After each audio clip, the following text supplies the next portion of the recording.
గత కొన్ని సంవత్సరాలుగా మోహన్ బాబు ఫ్యామిలీ కానీ సినిమా ఇండస్ట్రీలో ఎలాంటి పెద్ద హిట్లు కానీ పెద్ద వాళ్ళకేం సినిమాల ద్వారా ఆదాయించినటువంటి సందర్భాలు అయితే లేవు. మరి ఇన్ని వందల వేల కోట్ల రూపాయలు మోహన్ బాబుకి ఎలా వచ్చినాయి అనేది ఇక్కడ కొన్ని అనుమానాలు మాకు కలుగుతూ ఉన్నాయి. సో అనుమానాలను ఈరోజు మీ ముందు ఉంచాల్సిన ఒక ప్రయత్నం చేస్తున్నాం మిత్రులారా. ఇక్కడ చూసినట్లయితే మోహన్ బాబు ప్రాపర్టీస్ కానీ ఆస్తులు కానీ ఎట్లా వచ్చినాయి?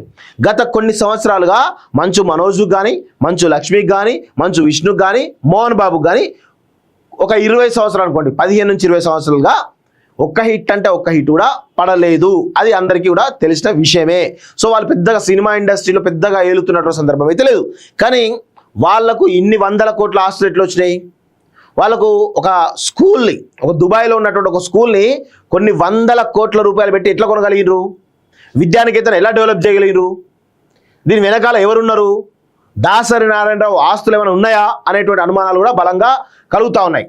దాసరి నారాయణరావు ఆస్తులు ఎవరికి పోయినాయి? వాళ్ళ కొడుకులు పోయినాయి అంటే మరి అది ఎక్కడ కూడా కనబడతలేదు. మరి దానిపైన దాసరి అరుణ్ ఎవరైతే ఉన్నారో దాసరి నారాయణ కొడుకు ఆయన కూడా స్పందించాల్సిన అవసరం అయితే ఉంటుంది. సో ఎందుకు కేవలం దాసరి నారాయణరావు చనిపోయే ముందు ఆయన బినామీ ఆస్తులు ఏవైతే ఉన్నాయో అవన్నీ ఎవరికి చెందినాయి? అవన్నీ వైట్ రూపంలో ఎటెటు మళ్ళినాయి? దీనిపైన సమగ్ర విచారణ జరగాల్సిన అవసరం అయితే ఉంది. దాసరి నారాయణరావు చనిపోయినప్పుడు అప్పటి నుంచి మోహన్ బాబు ఆస్తులైంది, ఆ తర్వాత పెరిగిన ఆస్తులైంది, ఆయన పేరు మీద బ్లాక్ టు వైట్ అనేటువంటి సందర్భాలు ఏమున్నాయి? దుబాయ్లో ఒక ఇంటర్నేషనల్ స్కూల్ని ఈరోజు పెద్ద ఎత్తున తీసుకోవడానికి గల కారణాలు ఏంది? ఇవన్నీ కూడా బయటికి రావాల్సిన అవసరం అయితే ఉంది. విద్యానికేతన్ సంబంధించిన అంశం కావచ్చు, లేకపోతే ఒక స్కూల్కి సంబంధించిన అంశం కావచ్చు, వీళ్ళ ఆస్తులకు సంబంధించిన అంశం కావచ్చు. ఈ జల్పల్లిలో దాసరి నారాయణరావు చనిపోయిన తర్వాత జల్పల్లి 30 ఎకరాలు ఎలా తీసుకున్నాడు?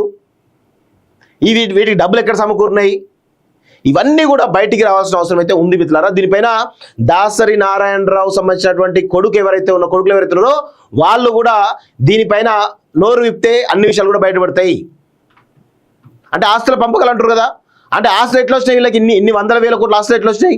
అంత పెద్ద విశాలమైన ఫామ్ హౌస్ ఎట్లా వచ్చింది? ఈ విషయాలన్నీ కూడా తెలియాల్సిన అవసరం అయితే ఉంది ప్రజలకి. దీనిపైన దాసరి నారాయణరావు కుమారులు ఎవరైతున్నారో వాళ్ళు స్పందించాలి. ఎందుకంటే దాసరి నారాయణరావు చనిపోయిండు, ఆయన బినామీ ఆస్తులు ఎటుపోయినాయో ఎవరికి అర్థం కావడం లేదు. ఎవరి జేబుల్లో పోయినా, ఎవరు అనూహ్యంగా వందల వేల కోట్ల రూపాయల ఆస్తిపరులైనరు? ఈ విషయాలన్నీ కూడా తెలియాల్సిన అవసరం అయితే ఉంది. ఎందుకు బినామీ ఆస్తులు అంటే దాసరి నారాయణరావు గతంలో కోల్ మినిస్టర్గా ఆ టైంలో ఆయన పైన చాలా పెద్ద ఎత్తున కోల్ కుంభకోణం అనేది ఒక పెద్ద ఎత్తున ఆయన పైన ఆరోపణలు వచ్చినాయి. ఆయన పైన సిబిఐ అరెస్ట్ చేయడం సిద్ధమైంది, ఈడీ ఎంక్వైరీ చేయడం సిద్ధమైంది. సో ఆ క్రమంలోనే ఆయన ఒకవేళ సిబిఐ కనుక అరెస్ట్ చేసి ఉంటే తనకు ఇబ్బంది అవుతున్న దాంట్లో హాస్పిటల్ పాలై ఆ యొక్క బాధలో చనిపోవడం జరిగిందనేది మనకు తెలుస్తున్నటువంటి సమాచారం. సో ఇవన్నీ బయటపడాలి. ఆ క్రమంలో ఆయన చనిపోయేటువంటి క్రమంలో ఆయన బినామీ ఆస్తులు ఎవరి దగ్గర ఉన్నాయి, ఎటు పోయినాయి, ఎటు మరలించబడ్డాయి, ఎటు వైట్గా దాన్ని చేయబడ్డాయి, ఎక్కడెక్కడ ఏమేమి కొన్నారు, ఇవన్నీ కూడా బయటికి రావాల్సిన అవసరం అయితే ఉంది మిత్రులారా. దీని వెనకాల చాలా పెద్ద తతంగం ఉంది. అంత ఈజీగా ఇది సమస్య పోతుంది అనుకోవడం కాదు, ఇది చాలా పెద్ద అంశం అయితే కనబడతా ఉంది. దీనిలో అంటే మీడియా చాలా రకాలుగా చూపిస్తూ ఉంది, కానీ దీనిలో మనం కొంచెం డిఫరెంట్గా చేయాలి కాబట్టి, డిఫరెంట్ కోణంలో ఆలోచించాలి కాబట్టి ఆ కోణంలో మాత్రమే కథనాలు చేస్తూ ఉన్నాను. ఇది ప్రజలకు సంబంధించిన కోణంలో మన కథనాలు చేయాల్సిన అవసరం ఉంది కాబట్టి ఆ కోణంలో నేను చేస్తూ ఉన్నాను. దీనిపైన పోలీస్ డిపార్ట్మెంట్ సమగ్రమైనటువంటి విచారణ చేయాల్సిందిగా నేను కోరుతా ఉన్నాను. గత కొన్ని సంవత్సరాలుగా మోహన్ బాబు ఫ్యామిలీ కానీ సినిమా ఇండస్ట్రీలో ఎలాంటి పెద్ద హిట్లు కానీ పెద్ద వాళ్ళకేం సినిమాల ద్వారా ఆదాయించినటువంటి సందర్భాలు అయితే లేవు. మరి ఇన్ని వందల వేల కోట్ల రూపాయలు మోహన్ బాబుకి ఎలా వచ్చినాయి అనేది ఇక్కడ కొన్ని అనుమానాలు మాకు కలుగుతూ ఉన్నాయి. సో అనుమానాలను ఈరోజు మీ ముందు ఉంచాల్సిన ఒక ప్రయత్నం చేస్తున్నాం మిత్రులారా. ఇక్కడ చూసినట్లయితే మోహన్ బాబు ప్రాపర్టీస్ కానీ ఆస్తులు కానీ ఎట్లా వచ్చినాయి? గత కొన్ని సంవత్సరాలుగా మంచు మనోజ్కి కానీ మంచు లక్ష్మికి కానీ మంచు విష్ణుకి కానీ మోహన్ బాబుకి కానీ ఒక 20 సంవత్సరాలు అనుకోండి, 15 నుంచి 20 సంవత్సరాలుగా ఒక్క హిట్ అంటే ఒక్క హిట్ కూడా పడలేదు. అది అందరికీ కూడా తెలిసిన విషయమే. సో వాళ్ళు పెద్దగా సినిమా ఇండస్ట్రీలో పెద్దగా ఏలుతున్నటువంటి సందర్భం అయితే లేదు. కానీ వాళ్లకు ఇన్ని వందల కోట్ల ఆస్తులు ఎట్లా వచ్చినాయి? వాళ్ళకు ఒక స్కూల్ని, ఒక దుబాయ్లో ఉన్నటువంటి ఒక స్కూల్ని కొన్ని వందల కోట్ల రూపాయలు పెట్టి ఎట్లా కొనగలిగినరు? విద్యానికేతన్ ఎలా డెవలప్ చేయగలిగినరు? దీని వెనకాల ఎవరున్నారు? దాసరి నారాయణరావు ఆస్తులు ఏమైనా ఉన్నాయా అనేటువంటి అనుమానాలు కూడా బలంగా కలుగుతూ ఉన్నాయి. దాసరి నారాయణరావు ఆస్తులు ఎవరికి పోయినాయి? వాళ్ళ కొడుకులు పోయినాయి అంటే మరి అది ఎక్కడ కూడా కనబడలేదు. మరి దానిపైన దాసరి అరుణ్ ఎవరైతే ఉన్నారో దాసరి నారాయణ కొడుకు ఆయన కూడా స్పందించాల్సిన అవసరం అయితే ఉంటుంది. సో ఎందుకు కేవలం దాసరి నారాయణరావు చనిపోయే ముందు ఆయన ఆస్తులు, ఆయన బినామీ ఆస్తులు ఏవైతే ఉన్నాయో అవన్నీ ఎవరికి చెందినాయి? అవన్నీ వైట్ రూపంలో ఎటెటు మళ్ళినాయి? దీనిపైన సమగ్ర విచారణ జరగాల్సిన అవసరం అయితే ఉంది. దాసరి నారాయణరావు చనిపోయినప్పుడు అప్పటి నుంచి మోహన్ బాబు ఆస్తులైంది, ఆ తర్వాత పెరిగిన ఆస్తులైంది, ఆయన పేరు మీద బ్లాక్ టు వైట్ అనేటువంటి సందర్భాలు ఏమున్నాయి? దుబాయ్లో ఒక ఇంటర్నేషనల్ స్కూల్ని ఈరోజు పెద్ద ఎత్తున తీసుకోవడానికి గల కారణాలు ఏంది? ఇవన్నీ కూడా బయటికి రావాల్సిన అవసరం అయితే ఉంది. విద్యానికేతన్ సంబంధించిన అంశం కావచ్చు, లేకపోతే ఒక స్కూల్కి సంబంధించిన అంశం కావచ్చు, వీళ్ళ ఆస్తుకు సంబంధించిన అంశం కావచ్చు.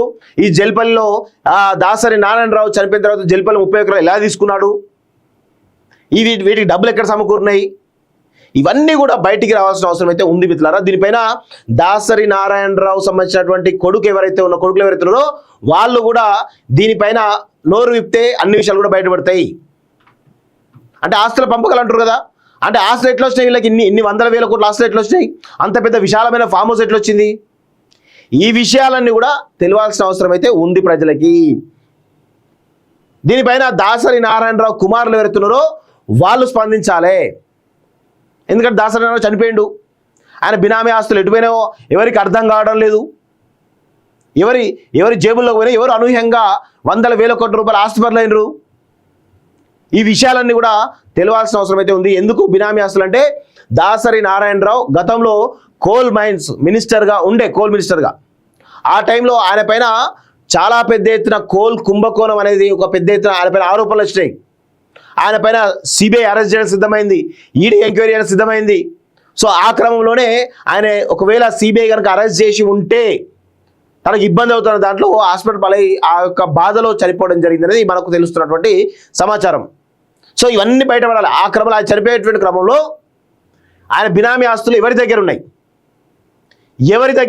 ఎటు పోయినాయి, ఎటు మరలించబడ్డాయి, ఎటు వైట్గా దాన్ని చేయబడ్డాయి, ఎక్కడెక్కడ ఏమేమి కొన్నారు, ఇవన్నీ కూడా బయటికి రావాల్సిన అవసరం అయితే ఉంది మిత్రులారా. దీని వెనకాల చాలా పెద్ద తతంగం ఉంది. అంత ఈజీగా ఇది సమస్య పోతుంది అనుకోవడం కాదు, ఇది చాలా పెద్ద అంశం అయితే కనబడతా ఉంది. దీనిలో అంటే మీడియా చాలా రకాలుగా చూపిస్తూ ఉంది, కానీ దీనిలో మనం కొంచెం డిఫరెంట్గా చేయాలి కాబట్టి, డిఫరెంట్ కోణంలో ఆలోచించాలి కాబట్టి ఆ కోణంలో మాత్రమే కథనాలు చేస్తూ ఉన్నాను. ఇది ప్రజలకు సంబంధించిన కోణంలో మనం కథనాలు చేయాల్సిన అవసరం ఉంది కాబట్టి ఆ కోణంలో నేను చేస్తూ ఉన్నాను. దీనిపైన పోలీస్ డిపార్ట్మెంట్ సమగ్రమైనటువంటి విచారణ చేయాల్సిందిగా నేను కోరుతా ఉన్నాను.